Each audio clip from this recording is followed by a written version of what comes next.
Olá, eu sou Antônio Yates, e antes de você pensar que já ouviu alguma história maluca sobre animais selvagens, espere para ouvir a minha. Esta é uma narrativa real e fascinante da minha vida, nem na selva, nem em algum lugar remoto, mas no quinto andar de um prédio comum no Harlem, Nova York, eu criei minha própria selva. Sim, tigres, jacarés e até um gato, todos vivendo comigo nesse espaço pequeno e inesperado.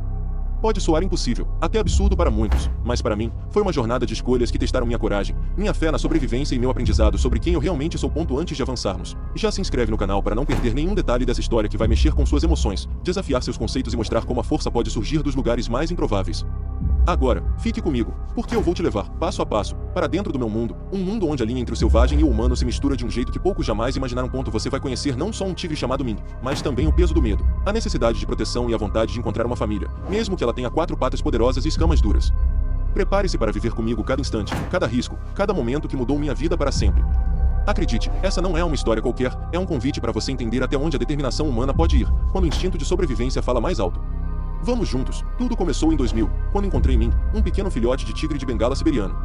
A maioria das pessoas não entendeu por que eu faria algo assim. Um tigre em um apartamento, diziam, no Harlem, uma das áreas mais densas e difíceis de Nova York? Isso é loucura.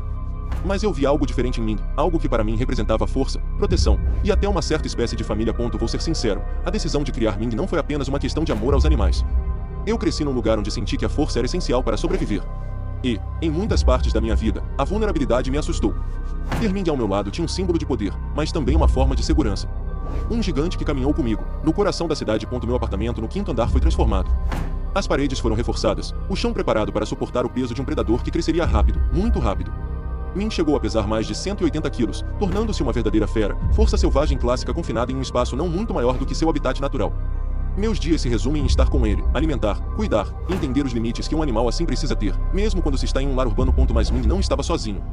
Havia também Al, um jacaré que tinha cerca de 3 metros, e Shadow, meu gato, que se tornou uma espécie de mascote. Curiosamente, convivia com esses dois gigantes. A vida no apartamento parecia uma selva, cheia de sons, cheiros, uma rotina singular que ninguém imaginava existir em um prédio no Harlem. Durante quase 3 anos, passei até 23 horas por dia nesse ambiente contaminado. Alimentava Ming com carne crua, aprendia seus sinais, junto com suas manias e sua ferocidade. Era um desafio constante lidar com um animal selvagem tão próximo, mas também era uma conexão que poucos conheceriam. Claro que essa história não poderia ser apenas de convivência. Em 2003, o acontecimento aconteceu, Ming me atacou. Foi uma experiência que mudou tudo. As feridas eram mais do que físicas, eram feridas de alma e entendimento. Inicialmente escondi a verdade, com medo de que pudesse acontecer, alegando ter sido mordido por um cachorro, mas os médicos perceberam que a história não batia, e logo as autoridades foram alertadas. Quando a polícia entrou no meu apartamento, encontrou Ming, o jacaré e tudo que parecia uma casa quase selvagem no meio da cidade. A operação para retirar Ming foi intensa, com os oficiais abrindo buracos nas paredes e sedando para que pudessem ser removidos sem riscos extras para ninguém. Ming acabou sendo levado para um santuário em Ohio, onde viveu até sua morte anos depois. Eu mesmo fui preso e condenado por posse ilegal e negligência, cumprindo 5 meses de prisão. Foi uma época dura, cheia de reflexões. Depois, entrei com processo contra a cidade, alegando que as inspeções não encontraram a presença dos animais, o que poderia ter evitado parte do que ocorreu, mas o processo não foi aceito. Hoje, moro na Filadélfia, com uma coleção mais modesta de animais exóticos. Mas essa história não é apenas sobre tigres ou jacarés. É sobre a busca por força, proteção e um senso de família que às vezes a vida nas grandes cidades dificulta encontrar. É sobre minhas raízes como um homem negro numa sociedade que tantas vezes me limitou e assustou. Ming não era só um tigre para mim. Ele era minha sombra, meu protetor, uma força brutal que representava toda a coragem que eu precisava para enfrentar os desafios do mundo.